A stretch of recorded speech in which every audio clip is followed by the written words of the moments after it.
What about you? You're very welcome. And if you would care to join my little Patreon group, there's the link somewhere up there. And for the cost of a cup of coffee a month, £5 a month, then you can help me to comfort the afflicted and afflict the comfortable and annoy as many people as I possibly can. Now, somebody has popped up on anti-social media going, how much does a coffee cost for you? £5? £5? 5 divided by 4. £1.25 a week would get you nowhere near a cup of coffee. But anyway, that'd be very kind. Join. And there'll be wee things stuck in just particularly for the Patreon members, such as wee bits of video and stuff that won't be on here.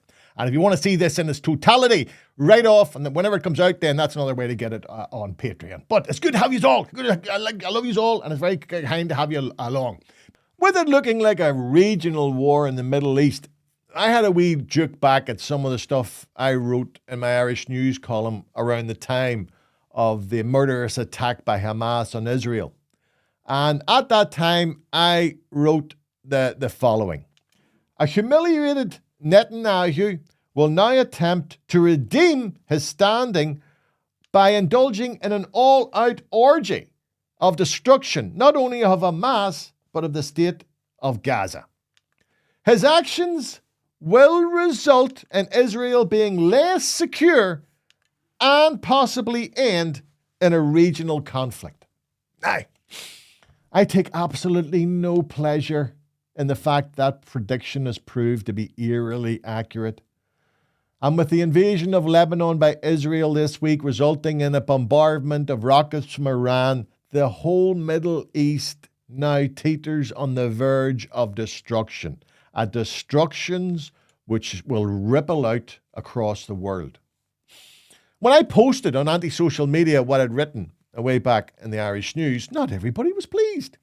Indeed, a man called Trevor replied that he believed, and I quote, that this man absolutely fits the thick Irish narrative. This man absolutely fits the thick Irish narrative. He's calling me a thick Mick. Now, even an old hand such as myself found this comment breathtaking, as I believe that old trope about thick paddies had died out way back in the 60s and 70s. I mean to say, what do they want from us?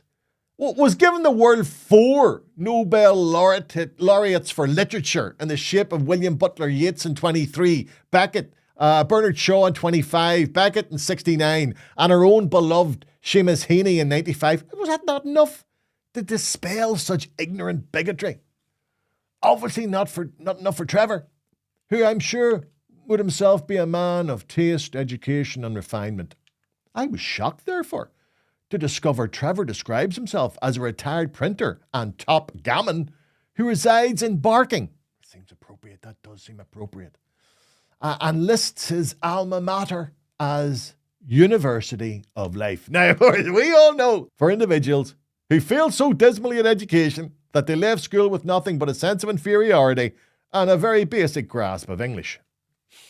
Finally, I'd point out to Trevor that having the surname Maloney, well, that would indicate his family are most likely only 1 or 2 generations departed from the Emerald Isle themselves. So if there ever existed such a thing as a thick Mick, I'd suggest they long ago migrated to the Big Island, where they now live ignorant of their roots. And if Trevor wants to see a living example of such, a specimen, all he need do is glance in a mirror. You'll do nothing. You hear me? You'll do nothing.